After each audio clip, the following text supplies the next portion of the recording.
Au moment où Yami et ses recrues semblaient condamnés face à l'attaque combinée des 3 généraux de l'œil maléfique du crépuscule, 3 capitaines font leur apparition. Charlotte Roselade, Nozel Silva et Jack l'Éventreur. Leur arrivée change immédiatement le cours des événements et 3 affrontements commencent aussitôt. D'un côté, Ria affronte Charlotte, de l'autre, Fana se mesure à Nozel. Et enfin, Veto croise le fer avec Jack. Malheureusement, ces combats seront interrompus avant même de révéler le véritable potentiel de chaque combattant. Après avoir reçu un coup d'anti-magie à bout portant de la part de Asta, Patry perd le contrôle de son pouvoir. Et pour éviter qu'il ne s'auto-détruise, les membres du 3e œil sont obligés de le sceller avant de battre en retraite. Mais une question demeure, que se serait-il passé si ces combats avaient continué jusqu'au bout? Alors aujourd'hui, nous allons tenter d'y répondre. Avant de commencer, 2 petites précisions importantes. La première concerne Ria, Fana et Veto. Nous prendrons en compte leur niveau de puissance lorsqu'ils utilisent l'œil maudit, mais pas leur version après la réincarnation complète des elfes. La deuxième, pour les capitaines, nous utiliserons toutes les capacités qu'ils ont montrées jusqu'à la fin de l'arc de la résurrection des elfes. Cela nous permettra d'avoir une vision plus précise de leur véritable potentiel. Nous allons donc analyser successivement le combat entre Ria et Charlotte, ensuite celui de Fana contre Nozel et enfin Veto contre Jack. Et à la fin, nous verrons quel camp remporte le plus de victoires. Très rapidement avant de commencer, si toi aussi tu aimes les vidéos sur Black Clover et d'autres animés en général, n'hésite pas à t'abonner à la chaîne car ici on en parle chaque jour. Allez, c'est parti.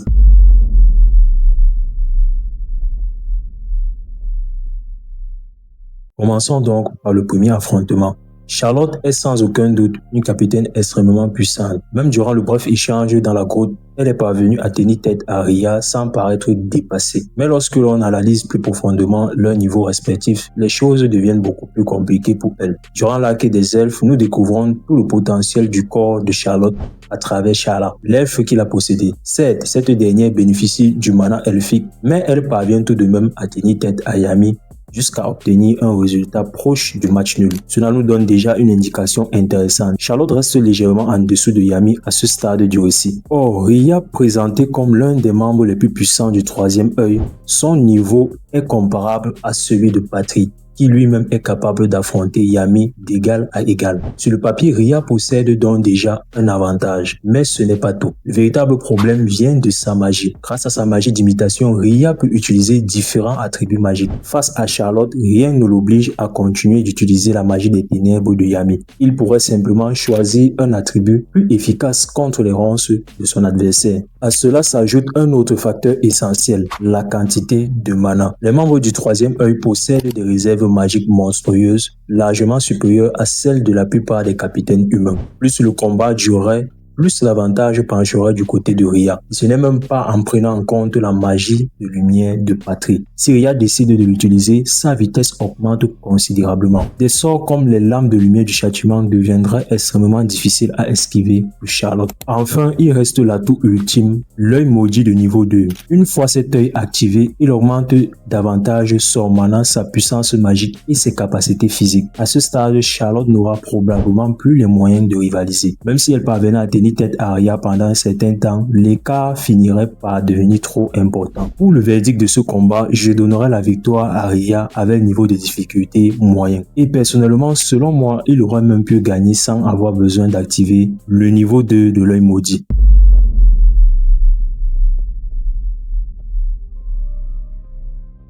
Passons maintenant au deuxième combat. Fana possède naturellement un avantage élémentaire. Sa magie de feu est particulièrement efficace contre le mercure de Nozel. Cependant, cet avantage n'est pas aussi décisif qu'il pourrait le paraître. Pourquoi? Parce que Nozel est l'un des capitaines les plus techniques du royaume de Clover. Depuis des années, il évolue aux côtés de son rival Frigolion, l'un des plus puissants utilisateurs de magie du feu du royaume. Il a donc l'habitude d'affronter ce type d'adversaire. D'ailleurs, lors de leur bref affrontement dans la grotte, aucun des deux ne parvient réellement à prendre l'avantage. Maintenant, imaginons que le combat entre Fana et Nozel avait continué. Contrairement à la version que nous avons vue plus tard au royaume des sorcières, cette Fana possède encore une salamandre relativement jeune. Et c'est un détail très important. Au royaume des sorcières, la salamandre a grandi et sa puissance a considérablement augmenté, ce qui rend Fana beaucoup plus dangereuse. Mais dans notre scénario, la salamandre est encore à son stade juvénile. Autre élément à prendre en compte, les capacités de combat de Fana.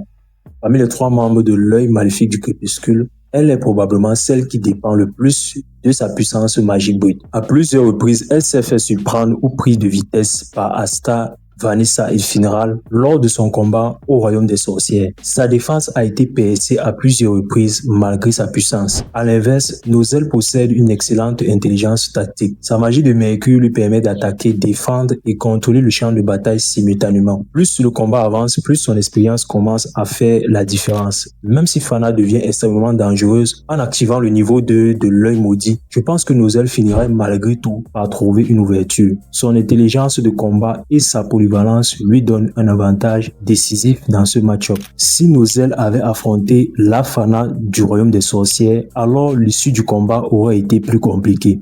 Mais dans notre cas précis, il affronte une Fana avec la Salamandre à son stade juvénile. Donc pour ce verdict, je donne la victoire à Nozel avec un niveau de difficulté moyen.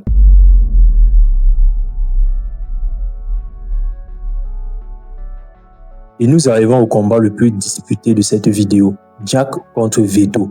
Deux monstres, deux combattants qui adorent l'affrontement direct. Lors de leur échange dans la grotte, aucun des deux ne parvient à prendre l'avantage. Mais lorsqu'on regarde leur performance dans l'ensemble de l'arc des elfes, plusieurs éléments ressortent. Tout au long du récit, il est présenté comme l'un des rares capitaines capables de rivaliser avec Yami. Sa magie sectionneuse est absolument terrifiante. Plus elle analyse une magie, plus elle devient capable de la découper. Même la magie spatiale de l'elfe possédant l'Angris finit par être tranchée par la magie sectionneuse de Jack l'Éventreur. Peu de mages peuvent se vanter d'un tel exploit, à part Yami.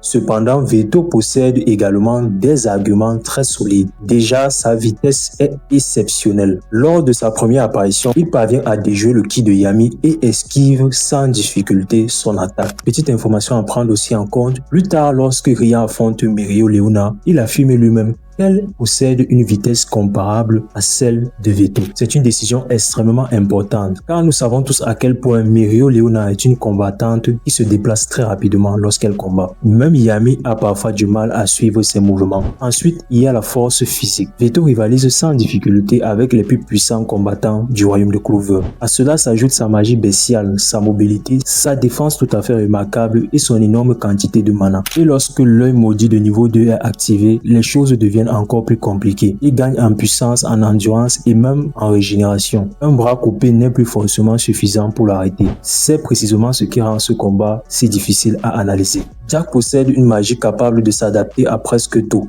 Mais plus le combat dure, plus les statistiques brutes de Veto deviennent écrasantes. Sa vitesse supérieure, son endurance et son immense réserve de mana finiraient probablement par faire la différence. Jack pourrait certainement lui infliger de lourds dégâts, mais sur la durée, je pense que Veto possède davantage d'arguments pour l'emporter. Pour le verdict de ce combat, je donne la victoire à Veto avec niveau de difficulté élevé. Voilà, nous sommes arrivés à la fin de cette simulation de combat opposant les trois généraux de l'œil maléfique du crépuscule face au capitaine des compagnies de l'aigle d'argent, de la rose bleue et de la menthe d'émeraude du royaume de Clover. Donc au final, ça fait un score de 2-1 en faveur de l'œil maléfique du crépuscule. N'hésitez pas à me donner votre avis de tout ça en commentaire et si cette vidéo vous a plu, alors n'hésitez pas à vous abonner à la chaîne et la partager. Et si vous aimeriez voir une autre vidéo de ce genre, faites-le moi savoir en commentaire.